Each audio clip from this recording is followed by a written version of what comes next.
Hi,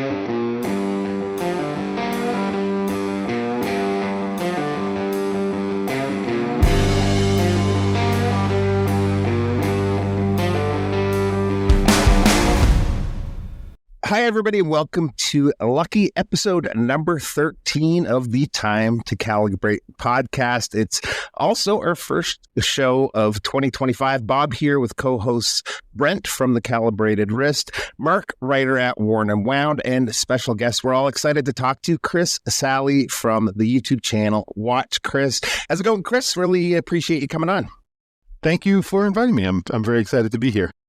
Really appreciate that. So we usually start off the episode with a wrist check, and I'll go first. I'm actually wearing a watch today from a brand down your way, Chris, Tuul watches. I'm not sure if you've come across these guys yet. Tuul, and they did a sort of their take on the Dirty Dozen watch. They've called the watch the Filthy 13, which I think is just a cool name for it. So yeah, that's what I'm wearing today. I have a video dropping tomorrow on the watch, actually. So how about you, Chris? What do you got on? I've seen those before. It's a Dirty Dozen inspired watch, but they're sort of taking a little bit of a play on it. I guess, right? Is that what they're doing? They're actually from the Bronx, so they're not too far from you. Oh, really? Yeah. What did you think of the quality on that? Like top quality for the price. Yeah, good. Yeah, good watch for sure. Sure. What are you wearing today, Chris? I have on a really weird watch. It is I dropped a video about this today. This is a Maron Musi, which is a very odd independent brand that nobody really knows. It's got 300 meters of water resistance without any plastic gaskets. So the way that they do that is with machining. So they machine it so precisely that it's metal on metal. It's a grade 5 titanium case that is metal on metal. It gets 300 meters of water resistance. And it doesn't have a screwed-in crown. It doesn't have any gaskets in the crown. And you could get 300 meters of water resistance with the crown open or closed. There's no screw element to it. You can go swimming with the crown open and you get 300 meters of water resistance. So that's amazing. Yeah. I would highly suggest people check out the video because I've been binge watching your stuff the last few days. And I watched that today when it dropped. But the case, I think you said it's a 36-piece case held together by screws. It's a neat watch. It's a little crazy design-wise, but it is a very, very cool watch. It's a very odd-looking. So the comments are 50-50. People think it's absolutely hideous, and then there are people who appreciate it. I appreciate it. I really like it. I worked for the brand for a very long time. Well, not a very long time. It was about a year and change. And we didn't sell any. I sold 0 watches while I was. Well, I didn't work for them. I mean, literally 0 watches. There was a few people who emailed me, but I went out, I showed people watches, and every time I would show it to them, I'd have to go through this whole explanation of what it is and what it does and how it works and, the movement, because it has a pretty special movement as well. And I don't know if it was me or it was the watch, but no one ever bought one of the watches. And then one day they were just like, okay, well, see you later. Have a good life. And I was like, I'd like to buy a watch. And they were like, sure. And I just, at that moment, I wasn't in the position to buy one, and they are very expensive. I mean, this one is it comes out to around $18,000 US. Oh, wow. Okay. It's like, it's really expensive. And, I just so happened, and I went through this in the video. I saw one on eBay. There was a flaw in it or on it. And I made an offer. They accepted a ridiculous offer on it, $3,500, and that's it. So I bought it for $3,500. That's awesome. Oh, cool. Yeah. Your video will probably sell a few watches for them. So maybe. I couldn't do it. Maybe the video can. What are you sporting today, Mark? I've got my Tudor Black Bay Pro still on my wrist. I haven't worn anything else since I've gotten it. Really enjoying it. It's just honeymoon is strong with this one. Right on. Nice. Brent? I have it just came in yesterday. It's the latest issue from Seagull, the Seagull 1963. And so I think they're calling it the Icon. So it's a sort of green sunburst dial version of it with a bronze case, but it has a moon phase complication. So I've been wearing it around the house today to see how it keeps time, and did some photography with it this morning. And it's one of my favorites, I think, from them so far. Nice. Cool. Yeah. Very cool. Is that the one with the star on the dial? Yeah. The red star? Yeah. Cool. So with it being the new year, I wanted to ask you, Chris, if there's any standout highlights of the year for you last year. A couple for me were we had the Toronto Timepiece show up here. I don't know if you caught wind of that or not, but that was the first like big major show in Canada, let alone Toronto. So that was a huge highlight for all three of us. Also, the podcast wasn't even on the radar, but Mark got the conversation started on that. We're glad he did. But any moments for you that are top of mind last year? Well, I live in New York. I live in New York. I don't live in New York City. I live right outside of New York. And, they have watch time every year here. And we also have wind up every year. I also belong to a bunch of different watch clubs, and I think one of the highlights for me from last year, watch wise, obviously, my daughter was born last year, so I have to say that. Oh, that's the top right there. I have to say that one, but I actually have it right here. It's the Toledano and Chan that I was able to buy. I met Phil. I went into the city and picked up the watch from him. That was like a highlight for watches in general for me last year. I really fell in love with this watch, and it definitely was my most worn watch of 2024. It's just a really weird watch that I normally wouldn't go for because I like tool watches and I like dive watch. I like things like, this where you have to explain it to somebody.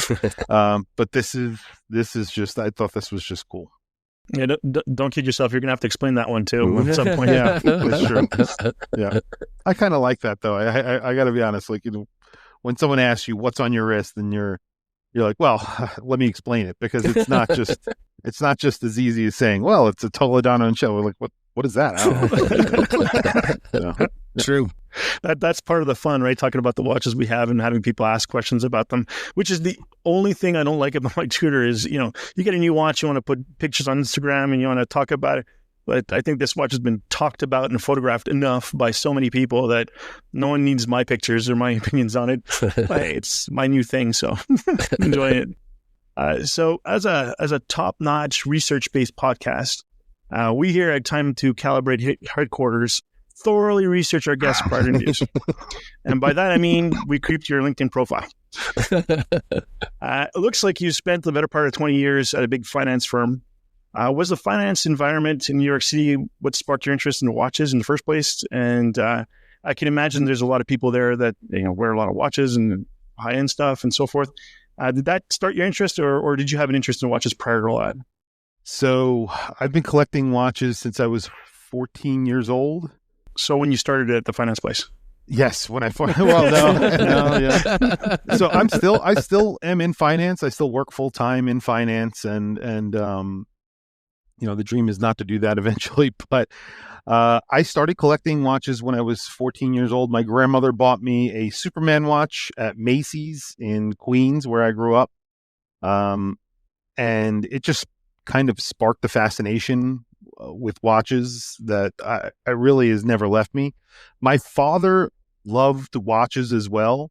My father was a bartender in New York City, and he wore a Timex, and he basically exclusively wore a Timex because he would wash his hands and wash dishes, and there was bottles involved and things like that, and grabbing ice and whatever. So he would wear a cheap watch that when it broke, he would just throw it out. But he always said to me, is like, he had one of those easy readers, because it's always dark in a bar. He needed something that would have big font on it. And he always wanted to get a nicer watch, but he ended up always going back and buying an easy reader or something like that from Timex. And just seeing my dad wear a Timex all the time, it made me want to own a Timex. And I got into Timexes probably, before anything else. Seiko, that led to Seiko, and then it led to other watches, and then other watches. I think my first luxury watch was a a Formula S from Juan Mercier, and it had like this minty green. It was a PVD coated all black case and bracelet, and had a minty green, markings on it. It was just a cool watch, and that just it catapulted me into being obsessed with watches. So it was really my dad, I would say, and of course that first Superman watch. Those were the two parties responsible.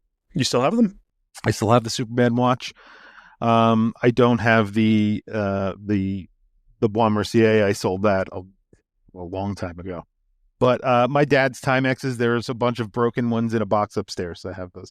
My father passed away about 10 years ago, so those have become very important to me. But otherwise they would have been probably trash at some point. But they've been kept now. So that's very cool. Awesome.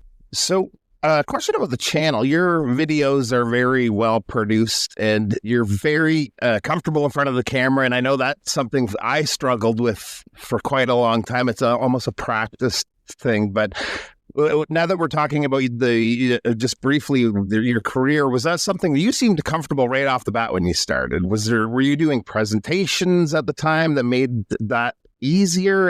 And also, if you could maybe just touch on why you started the channel to begin with. So, I mean, I personally don't think I'm that. I don't feel like I'm comfortable in front of the camera.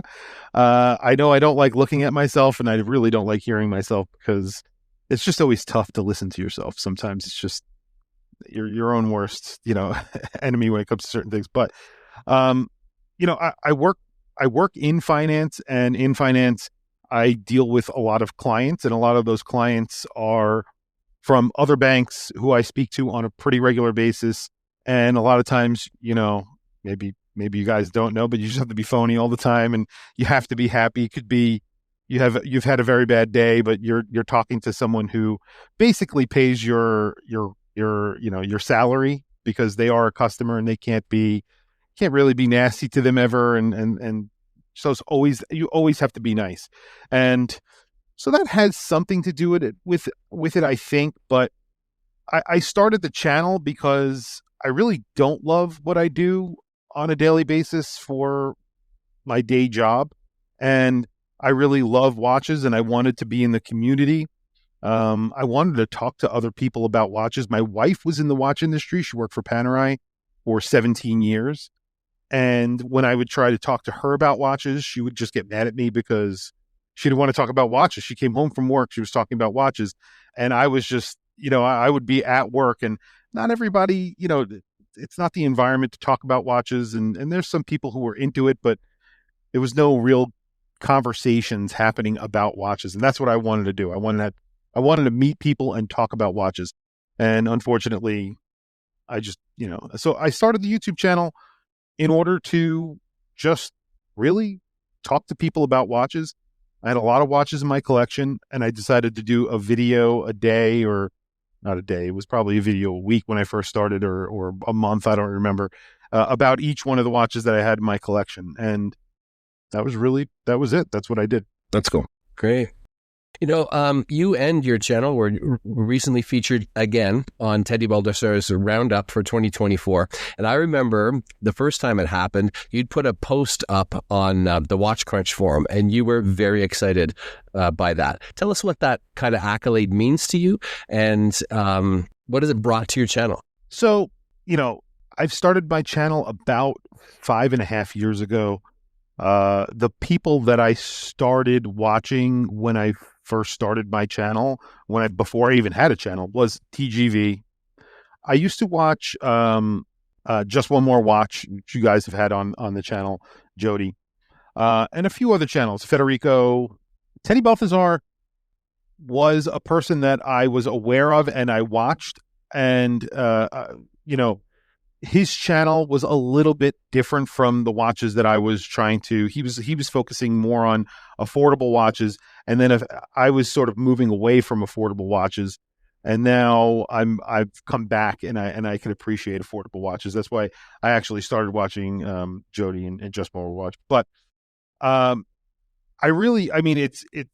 an honor to be on his channel. He has a million something subscribers, the biggest watch YouTuber or at least the legitimate watch YouTuber out there. And,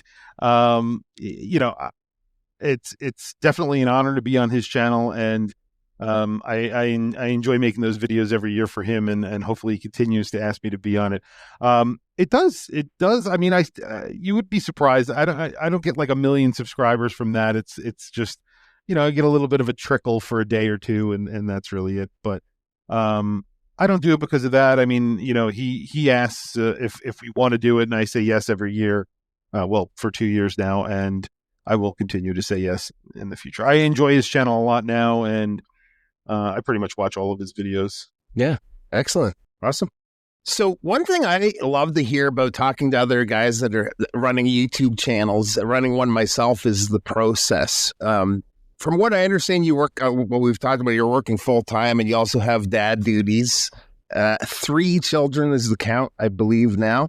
How do you find the time to produce all of that content? Seems like there's weeks where there's like a video dropping every single day. Just wondering if you could give us some insight into what putting together a watch review kind of looks like for you.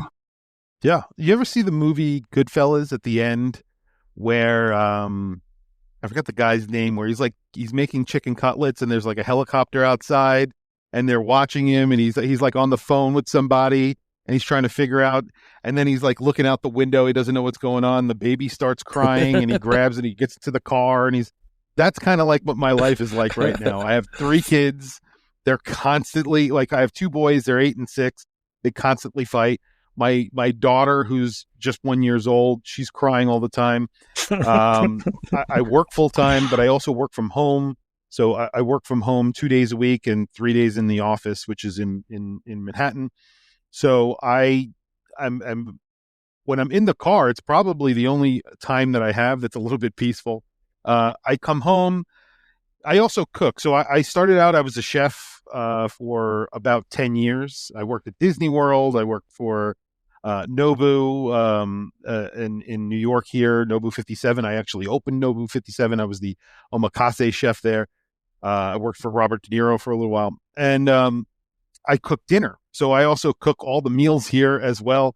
So it's just a lot going on. I do all of that during the day, and then at night, at around this time when my kids finally go to bed, I pop up out of bed after I put them to sleep. I come down here and I start making videos. Wow. That's awesome, man. And then the way I have it set up is I have 3 different stations. So there's stations with cameras, and I've invested in cameras. So I have a camera just sitting there ready for me to go in front of and, do an intro. I have a camera with the heads down look, the above the watch look, tabletop. And I do that. And then I have a macro camera set up so that it's just, so I have 3 cameras and that's it. Yeah. Wow. Do you script your videos, or I don't script them. I have a couple of bullet points, but no script. And I think you could probably tell from, because I repeat myself a lot. I will be the first to admit it. No, they come across very natural, and the enthusiasm's there. It's really, thank you. I enjoy your videos. I've been a fan of yours for a very, very long time. Like you said, 5.5 years. That was closer to 6 or 7. But anyways, I've watched a lot of your stuff, and I was telling Bob the same thing earlier today. We had a chat, and I was telling him anytime I'm researching something or I'm looking for a watch, if I stumble on a video that's either yours or Bob's, I get all excited because I know your viewpoint. I share similar interests, and we look at things the same way. So every time I catch one of those videos, it always makes me happy. Yeah, it's very good. Thank you. Awesome. And so that's always great to hear. I love to hear that. And I never thought I would. Like, that was something that I never really thought would ever come from this, that people would say, I like your videos. I just thought they were just out there and people were watching them. But yeah, that when that started, that's kind of part of the motivation for me. I'm sure, Bob, it's the same for you. When you get a positive comment, it makes your whole day. It can make, you know what I mean? Yeah, it's odd. It's so odd. It's like some guy sitting in another basement somewhere. Who knows? Who he is, what he's doing. Could have just murdered somebody, but he liked my video. So, I mean, he's good with me. I don't know. So far, 1,700 plus videos on YouTube with as many as 200,000 views on some of those guys. That's a very impressive body of work now. I've noticed you've branched out a little bit. You do some top 10s now, gift guides, some listicles, and some other stuff. Do you find this type of content reaches more viewers, or reviews still get the majority of reviews? What do you think? So I've had this conversation with other, YouTube content creators.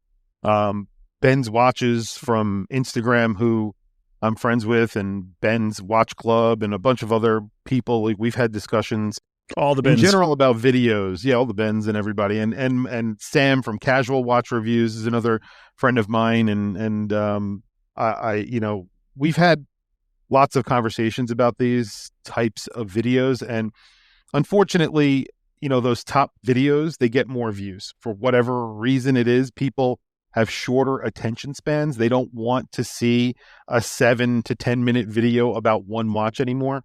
Although those are my favorite to make. My least favorite are the top 10 videos. I will be completely honest, but I do put more effort into those, actually, because I feel like, it's just a lot more work, and it's a lot longer. There's a lot more talking. I do enjoy making them, but I do like to make, a review about a watch like this Maramusi that I have on today, or or a Timex that's just been released, because I'm genuinely excited about the watch. It's a little bit easier. That's all. Yeah. Yeah, it's always easier when a watch piques your interest or captures your imagination, and it's the same for me. Whenever I'm asked to write about a new release, it's a new release. I have to write about it. It's fine. But if I'm passionate about the watch, or if I have some interest in the watch, the words just come by themselves. Yeah. If it's a watch that I don't particularly like, it's not my type of watch or whatever, then I could spend an hour in front of a blank page before I can put something down. It's tough. I mean, the content, you still have to do it. And if it's not for me, it doesn't mean it's not for someone else. Like, you can't yuck someone else's yum, right? So you got to write it, and I do the best I can. But, like you said, when you're interested in it, it goes a lot easier. Yeah.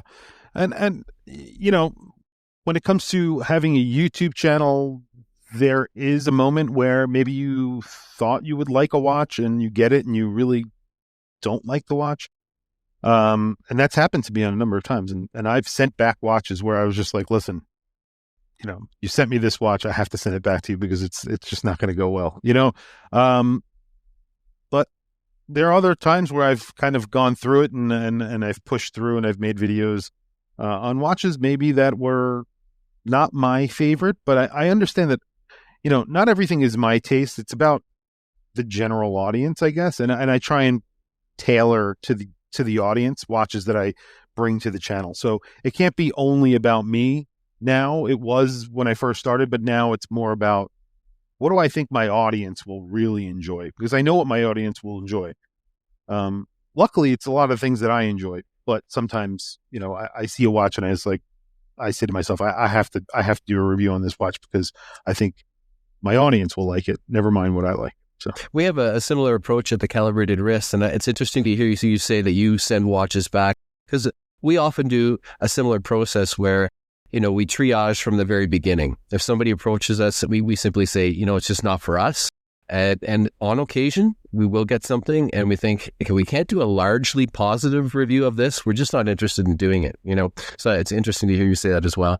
Now, YouTubers, some of them focus on high-end watches, some focus on affordable watches, others maybe look specifically at micro brands, but you don't seem to particularly have a niche. In fact, your year-end roundup mentioned things like Citizen and Bulova and Zenith and Moser, among others.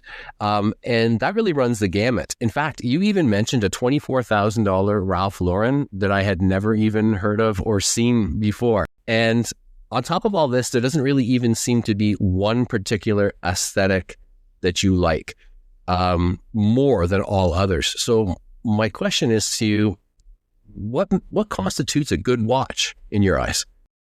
So I put my money where my mouth is, because I that is the way I collect. So what constitutes a good watch, or a watch that I find appealing to me, is it starts with visual. It's the it's the same thing when you're looking for a mate. You know what I mean? It's the physical that's going to attract you, but then you got to try them all out. Right, exactly. and then it's the substance that draws you in, right? The Ralph Lauren is a very good example. It's a $24,000 sterling silver ridiculous watch that is handmade in New York and Texas. It's a weird watch. But I own a Ralph Lauren watch. And I find it appealing. I've talked about it on my channel many times, and most people find it not attractive. Most people don't like Ralph Lauren watches, and for a number of good reasons. Obviously, because it's like, you know, it's a watch that you would expect near the underwear at the checkout line at a department store, right? But they, you know, because Ralph Lauren is so into watches, he wanted to make something special, you know, and there are other brands who have tried to do this. Zengno is in one of them, and there's a few other brands, you know, they teamed up with GP, and there's a lot of other brands that have tried to do this and have failed. And really, Ralph Lauren has failed at this because the watches don't really sell. And if you go on eBay and places like that, you'll see. But it's just what I find appealing. Like that watch I found appealing. I put it on that list. I know no one else is ever going to put a watch like that on their top watches of 2024, but I had to, because it's just, and I put it as the first watch too. I just wanted to say, here's how this list is going to go. So it's not going to be, that's it. So, I know. And you know what? A lot of people in the comments, again, if you look at the comments, they're like, that watch is terrible. It's so ugly. It's this, it's that. And I was like, all right, well, I like it, you know? Yeah, YouTube comments are not. Oh, no. Don't look at them. Just don't bother. Yes. Unless you want to have a bad day. When I started YouTube, I was about 50 pounds heavier than I am now. I lost weight because of YouTube, because it was tough reading those comments. People, oh, like, wow, come on, that's terrible. Yeah, no, it's true. I don't know. Unfortunate. So yeah, what was the initial goal for the Watch Chris channel? And you mentioned before you just want to share your passion and your knowledge and so forth and all that. But where do you see it in like 5 years, 10 years? And do you ever see it replacing your full-time career at one point? You sort of hinted at that before. Yeah. So initially I started it with just the idea of starting a YouTube channel to display all the watches that I had, sort of like a catalog for myself of video of all the watches that I've owned. And, you know, I do sell a lot of watches and buy watches on a pretty regular basis. Not to make money, just to experience different watches. So that was my goal. I just wanted to do that. What ended up happening is people started taking interest, which, you know, was awesome. I started getting more comments, more views. I would release videos. And then I think I released a video about, I think it was a Timex that I bought. I think it was the Giorgio Galli when they first came out with that watch. I ordered it. And then the next day I had off for whatever reason, and I made a video about it. And that video got about 10,000 views overnight, which was incredible. I couldn't believe that it got 10,000 views. And that really sparked me to really lean into YouTube. And then I started churning out more and more videos. And then brands started reaching out to me. Major brands started reaching out to me. Micro brands started reaching out to me. And now, like, I'm pretty contented where it is right now. If I continued in this pace and kept on just going along as it is right now, I'd be very happy. But it would be great to work in the watch industry rather than finance for me, because I don't have a passion for finance. I would say it's my job.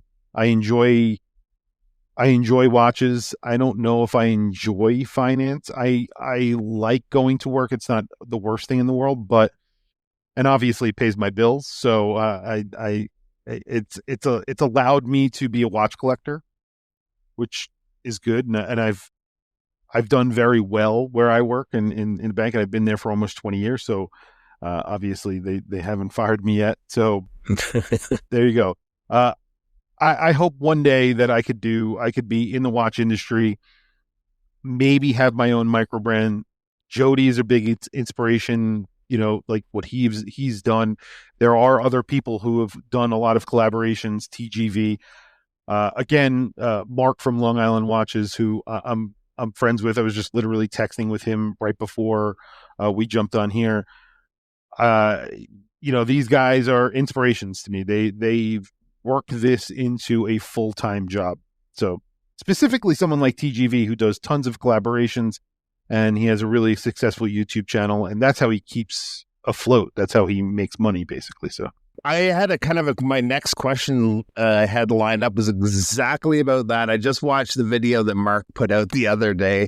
He's looking for people with kind of like the 100,000 plus subscribers. You're in on that category. Have you ever considered actually doing a collab, or is maybe possibly one in the works? Is there something you can let us kind of in on when it comes to that? So there is a Swiss brand that is they're technically Swiss. I think they're called Wicked Watch Company. I don't know if you've ever heard of them. They're I've heard very them. small, but they also own some AliExpress brands. So there's Sugis and Seastern. I work with. I work with. So the owner of that brand approached me a while ago about doing a collaboration. So that's been in the works for a while, and that's going to be coming out hopefully within the next few months. That's a limited edition of 50 watches. It's a dive watch in grade 5 titanium with a meteorite dial. It's pretty cool. Very excited about that. So that's the first collaboration that I'm going to do. And then I was talking to Mark about doing a collaboration a while ago. Hopefully that moves forward, and I have some ideas of what we're going to do as well. You said Wicked Watch Company? Yeah, Wicked. You sure they're not based out of Boston? They are not. They are not. Wicked Sharp. Wicked Sharp. Yeah. No, they're not. They're not. They're. I think he's based in Hong Kong, and they have some components that are made in Switzerland. They're assembled in Switzerland, but I think they're mostly made in China, obviously. But yeah, it's hopefully that comes out soon. I'm pretty excited about that. That's very good. Like you mentioned, Jody, just when we were watching, we had him on talking about Erebus, and you pretty much answered my question as well, as about eventually, getting into your own watches and making your own brand, and watch Chris watch would be pretty cool. WCW. You probably could even get some old wrestlers to do the promos for you. That'd be great. Yeah. So I actually started my own watch club, so this is it right here. Gotham Watch Club. Yeah, you know what? I saw that on Instagram last week. You guys had a meeting? Yes. Yep, we did our first meet. We only have about 30 members so far, but we're getting members rapidly. So we started out, our first meet was about a month ago. We had like 6 people in the group. Now we have about 30 people in the group. So, and I keep on getting, new requests to join. So hopefully that turns into something as well. So Gotham Watch Club, does everybody have to talk like this? Yeah, you have to talk like Batman. Yeah. Well, social media is a little bit like the Wild West. Almost anybody can just hang out their shingle and say, hey, I'm a watch reviewer, or I'm a specialist in home renovations. Now, you arrived where you are through a lot of hard work and I think authentic enthusiasm. And I think people watch your channel because they see themselves in you. But what I wonder is, in the early days, did you ever have those, imposter syndrome moments, those moments of doubt where you thought, like, what am I doing? Or why should people listen to me? Or do you even still have them now? I still have them now. I mean, every day. Like I said, when I watch myself, I cringe every single time. So, and a lot of times I force myself to watch my own videos just to make sure that I edit it correctly, because I know I make a lot of editing mistakes. But yeah, absolutely. I try and educate myself as much as I can on all watches, especially the ones that I find, appealing and interesting, but also the ones that I don't. I want to know something about my channel. I never talk about Rolex on my channel, not because I don't like Rolex. I do like Rolex, but it's just something that I've never been drawn to collect. But I still want to know about Rolex. I still want to make sure that I know all that I could know about a Rolex, so that if I'm ever engaged in a conversation, I could hold my own about, a Rolex and the different models and how, how they're positioned and everything. So, and again, I'll go back to finance. That's not something that I could say about finance in general. It's like, I'm not that interested that I want to know about the things that I don't want to know about, if that makes sense. Yeah. So I'm so interested in watches that I live, breathe, and eat watches all the time. And I've built a group of friends that I could just go and talk to about watches. That's what this is about right now. And that's what my channel is about, and that's really it. Yeah, you sound a lot like me. I'm in supply chain logistics, and I've been in that field for nearly 30 years, and I've made a good living at it, and I'm very good at it. But that's not where my passion lies. My passions are in watches. That's all I do. I research watches, learn about watches, and I've been doing that for just as long. And trying to make a living out of it, it's a little tough from Canada, especially from Montreal. There's not a lot of big ADs here, and oftentimes when you go to an AD, you wind up knowing more about the watches they're selling than they do. Toronto's maybe a little different. There's a bigger market there, a lot more stores. It's now the new center in Canada for watches for sure. Vancouver probably as well. But anyways, that's very cool. And so I've got a question about your videos. Is there a favorite video of yours that you thought would get like, oh, this one's going to be terrific. It's going to be a bunch of views, and then it hasn't. And you left scratching. And if there's any, just like your moon swatch videos, you probably didn't anticipate 370,000 views on 2 of those videos. No. So I would say almost all my videos, I don't expect anybody to like, I put them up and I'm like, there's got to be 1 or 2 that you're like really proud of, or is this really cool watch and you're excited about. And yeah, there have been, there was a video that I did when I bought a Cartier Santos, and I thought I put a lot of effort into that video, and I put it up, and it was very popular. I was very surprised. It got pretty good traction for a watch that existed. I wasn't the first one to put it out onto the internet and get a lot of views. So I realized that is an easy way of getting views now. Be the first. That's it. So if you're the first to get that video out and it's a watch that no one else has reviewed, then you're going to get views. But for something like that, to get a watch like this is actually getting pretty good views right now. The Maran Musi is getting very good views. I'm proud of that because, I wish I was able to do that when I was working for them, get more eyes on the watch, but I feel bad now. But whatever, here we are. And it's those videos where I'm bringing a watch that no one's really heard of. No one's actually done a video on before.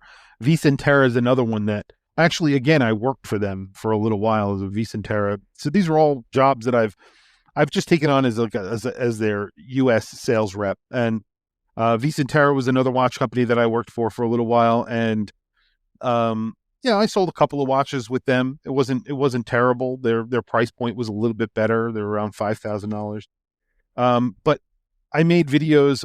I've made a couple of videos about that watch on my YouTube. I think I'm still the only YouTube channel that's ever made a video about that watch. And I'm very proud of that. I'm very proud that it's a really obscure niche watch that no one knows about. And, it may not get a ton of views, but I think that's kind of what I want to do. Yeah. And don't sell yourself short there. Your Cartier watch that you did the review and you were surprised getting a lot of views. People want to know your opinion. So it might be an older watch like my Black Bay Pro or Santos has been around for 100 years, whatever it is. People have grown accustomed to your presence and your opinion, and it's they want to hear about it. So it's just not surprised that you're getting those views. I still find it hard to believe, but thank you. It is what it is. I mean, yeah, I guess eventually people do want to hear what they're the people who they listen to on the train or on the bus or whatever it is, what they have to say about a watch, I guess. But Yeah. One little relatable story to that is my 100% my least prepared video that I ever put out was an unboxing of a G-Shock. Can't remember the model. It was a couple of years, quite a few years ago now. Didn't know a lot about the watch. I learned it and did a full video later on, but that unboxing video was a bit of a disaster. But I woke up the next morning with like 80,000 views, and I was getting roasted in the comment section by all these G-Shock guys, because there's some G-Shock guys, they know their stuff. I'm not quite to their level. I'm not too bad, but that video was just one of those ones that I maybe shouldn't have, but I left it up. It's up there now to this day, but... Yeah, it seems like it doesn't matter if it's a positive comment or a negative comment, as long as there's a comment. Yeah, exactly. Yeah. Yes. So now that we are into the final days of 2025, anything you're looking forward to this coming year? Any highlights? Or sorry, the first days of 2025. Yeah. Any did we time travel? Any new releases or events, or is there any potential purchases, like some watches you're sort of zeroing in on for yourself? Well, events, I want to go to wind up Chicago because number one, I've never been to Chicago, which is kind of crazy, and I definitely want to do that. I want to go there. Releases, I'm not sure. I sort of fly by the seat of my pants. There's when things come out, I sort of I jump on them and I get a little bit obsessed, and then after a while, it sort of fades out a little bit. I know Toledano and Chan are coming out with a watch very soon, and they just made a meteorite version of this watch that I'm very excited about. I have no idea how much that watch will cost, but it's going to be a full meteorite case, a meteorite dial, and a meteorite bracelet. Whoa! So this is 904L stainless steel with a lapis dial, the B1. If they come out with one in complete meteorite, there was a watch brand that did it a little while ago called David Rudden, and I had contacted them. They had like one or two watches left by the time I had contacted them. They told me a price. It was around $6,000. It was basically a solid block of meteorite. It had a Christopher Ward movement. It was their the SH21 hand wound form, and it was a jump hour as well, which was kind of cool. I believe it was the SH21. I'm pretty sure that's their house one. Yeah, and it was a jump hour as well. So it was a watch that they had put their own module on, and it was a really cool watch that I don't think anybody's ever heard of. They went out of business right after they sold their last watch. I put a down payment on it, and then they raised the price on me right after I put the down payment on. I was like, "Give me my money back," and they gave me my money back, and that was it. So that was my opportunity to get a full meteorite case. This is my second opportunity to get one. However, I'm a little bit scared of what they're going to actually charge on it. So that's pretty cool. I didn't know that was possible to do that. Yeah, I always assumed that it was either very difficult to work with or very brittle. It's very, very difficult to machine, and that's the reason why it's so expensive to actually create a case in full meteorite. De Bethune has done it. There's a few other brands who have done it, but they are very, very rare. Yeah. I've written up a couple of pieces that have meteorite dials, and part of writing the pieces is doing the research on the actual meteorite. That's always fun. Yep. Very cool. And it's crazy because they all come from like one rock that fell out of the sky in Sweden or something, or Norway, yeah, Scandinavian place. And I don't ask me for the name of that meteor. It's some long. It starts with an M. I know the one, but it's almost Monumentalista. Wow. Monumentalista. Oh wow! I thought you were kidding. That is impressive. That's made up a word. Are we all making up words here now? Well, Chris, you talked about potentially increasing your listenership and your viewership on YouTube. Well, you can count on the Time to Calibrate bump. So that'll really like help you out there. So that'll be great. I appreciate it. So I want to thank you very much on our behalf, and also on the behalf of the watch community.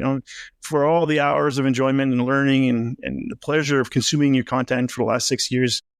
You got to please keep up the excellent work. The watch world wouldn't be the same without you. Thank you very much. That's flattering. I just want to say thank you, too, from the three of us for coming on. It's Friday night. This comes out Monday early morning, but it's Friday night, and I'm sure you have some kids to tuck in and a couple of videos to film. But to film 2 videos tonight. Really? Okay, cool. Well, you're going to talk about the appearance on this show, right? I absolutely will. Yes. It was definitely a lot of fun chatting. If you're not, definitely watch Chris on YouTube for lots of great watch content. Thanks to everyone for tuning in, and we'll see you soon. Bye-bye. Cheers, guys. Bye-bye now. Happy New Year, everybody. Happy New Year. Happy New Year.